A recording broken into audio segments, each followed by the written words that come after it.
আমরা সকলে শক্তি অনুভব করতে চাই। এবার যদি আপনাকে জিজ্ঞেস করা হয় যে সব থেকে বেশি শক্তির অনুভব কোথা থেকে করা সম্ভব, তখন কেউ কেউ বলবেন পুষ্টিকর আহার গ্রহণ করলে, ব্যায়াম করলে, কেউ বলবেন ধন লাভ করলে, বন্ধুদের থেকে, পরিবারের থেকে, আদি ইত্যাদি।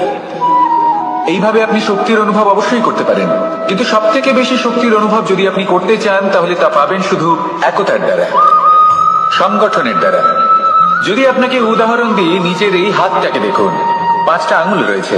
কোনো একটা বস্তুকে নিজের একটা আঙুল দ্বারা তুলে ধরার চেষ্টা করে দেখুন, বড়ই কষ্ট হবে। তখন আপনি বুঝতে পারবেন যখন এই 5টি আঙুল একত্রিত হয় তখন কোনো কাজ কতটা সহজ হতে পারে। এটাই হলো শক্তি, একতা। সব থেকে ভালো উদাহরণ যদি আপনাকে দিই তাহলে বাঁশি।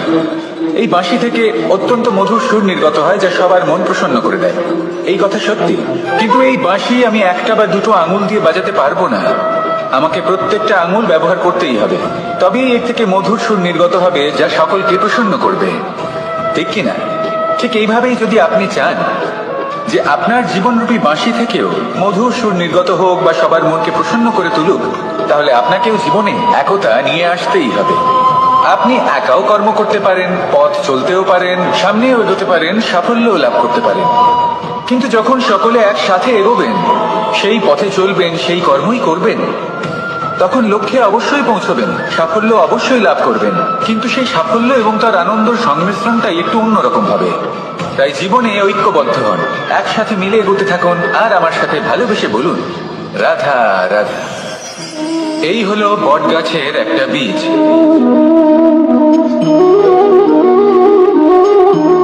চলুন এটা রোপণ করা যাক, একটু জল দেওয়া যাক। এবার করতে পারেন, তাই অসফল হওয়ার সাথে সাথে কুখ্যাতিরও ভাগিদার হয়ে যায় সে। দ্বিতীয় পথ হলো পরিবর্তন। যদি আপনি সেই পর্বত ভাঙার পরিবর্তে তাতে সোপান তৈরি করেন, তাহলে আপনিও সেই পর্বতে উঠতে পারবেন, অন্য কেউ তাতে উঠতে পারবে, আগামী প্রজন্ম তাতে উঠতে পারবে, আর সেই আগামী প্রজন্ম সর্বদা আপনার সুনাম করবে। তাই জীবনে প্রতিশোধ নয়, পরিবর্তন বাছুন। বদলা নয়, বদল বেছে নিন। আপনার বাধা আপনার বন্ধু হয়ে যাবে। রাধা রাধা। এই সংসারের সব থেকে গুরুত্বপূর্ণ তত্ত্ব কোনটা? প্রথম হলো সময়।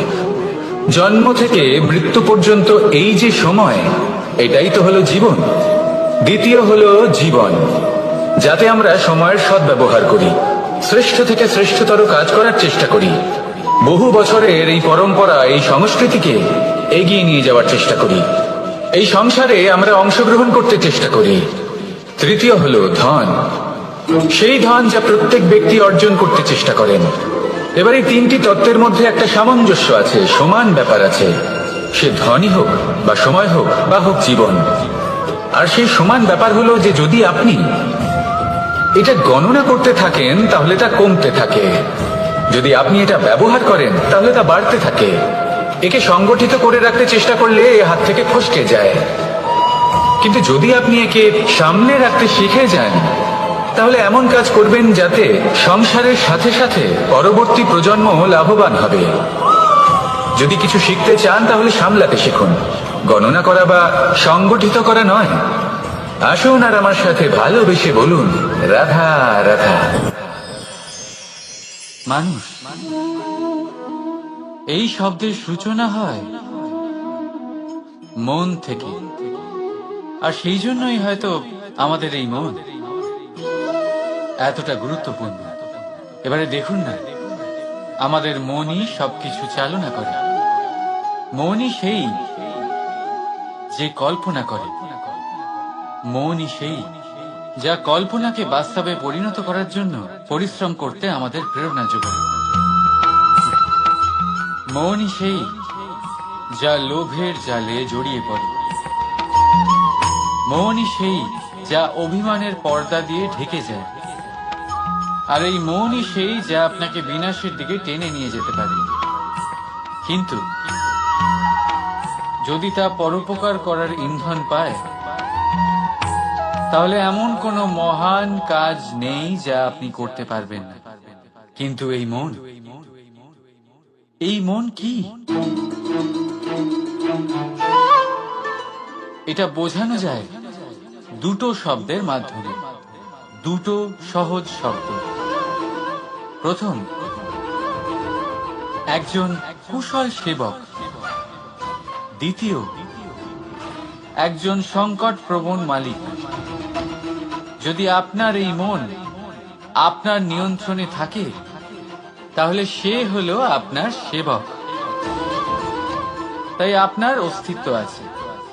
কিন্তু যদি আপনার মন আপনার কর্মের ওপরে নিয়ন্ত্রণ করে, তাহলে এই মন আপনার মালিক, আর তখন আপনার বিনাশ নিশ্চিত। তাই নিজের এই মনকে নিয়ন্ত্রণে রাখুন, কিন্তু ভালোবেসে।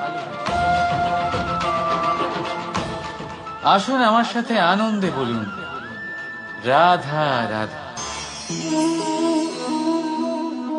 এই সূঁচ দেখতে পাচ্ছেন আপনি? এটা শুদ্ধ লোহা দিয়ে তৈরি। বস্ত্র সেলাই করার কাজে লাগে, অস্ত্রোপচারে কাজে লাগে।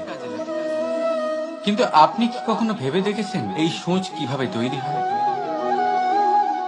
লোহার এক বড় অংশকে পিটিয়ে পিটিয়ে টেনে টেনে তাকে পাতলা বানানো হয়। এরপরেই আমরা পেয়ে থাকি সূঁচ।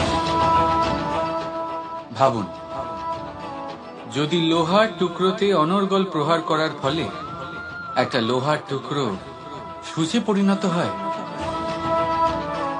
তাহলে আমাদের জীবনে অনর্গল চেষ্টা করার ফলে জীবনের সমস্ত অংশকে আমরা কত প্রভাবশালী কাজে পরিণত করতে পারি।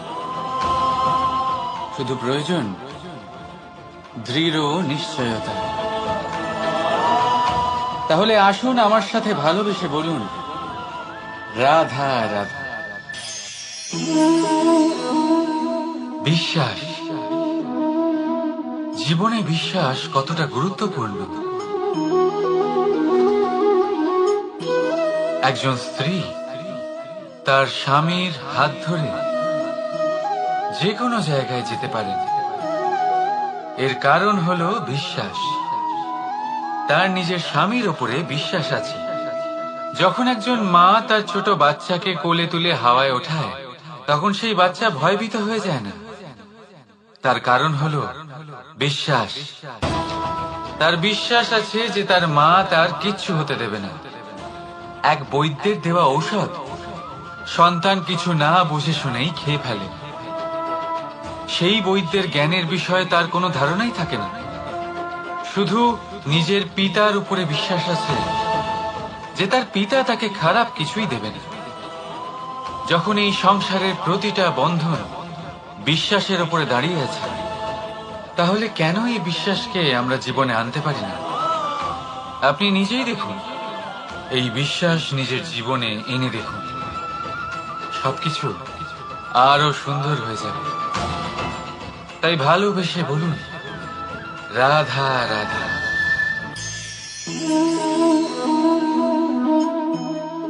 অহংকার, এই শব্দটা সবাই শুনেছেন। বহু মানুষকে আপনি এটা বলতে শুনেছেন যে ওই ব্যক্তির অহংকার আছে, ওই মানুষটির ক্ষমতার অহংকার আছে, ওই ব্যক্তির নিজের রূপ নিয়ে অহংকার আছে, ওই ব্যক্তির নিজের অর্থের অহংকার আছে, ইত্যাদি ইত্যাদি। কিন্তু এই অহংকার, এর অস্তিত্ব হয় কি করে? এবারে একবার এই হাতটা দেখুন। যদি এই হাতের 5 আঙ্গুল উঠে দাঁড়ায়, আশীর্বাদ। আর যদি এই হাতের 5টা আঙ্গুল একসাথে মুঠো হয়ে যায়, শক্তি। সংকটের বিরুদ্ধে ঢাল। কিন্তু এই একটা আঙুল সংকটের কারণ হয়ে দাঁড়াতে পারে। এই একটা আঙুল শত্রুকে আহ্বান জানায়। এবার অহংকার বলে এই শব্দটাই দেখে নিন। আমাদের থেকে আলাদা হয়ে গেলে হয় অহং। অহং অর্থাৎ ব্যক্তির মনে হয় যে সে আপনদের থেকে, নিজের বন্ধুদের এবং সঙ্গীদের থেকে, নিজের পরিবারের থেকে অনেক উপরে, অনেক শ্রেষ্ঠতর সে। কিন্তু মনে রাখবেন, এই অহংকার কোনো ব্যক্তির অস্তিত্বের বিনাশের প্রথম ধাপ। তাই ঝেড়ে ফেলে দিন এই অহংকারকে, আর বিশ্বাস করুন আমাদের ওপর, কারণ তখনই আপনি শান্তি পাবেন। আর সেই শান্তির সাথে বলে উঠবেন, রাধা রাধা।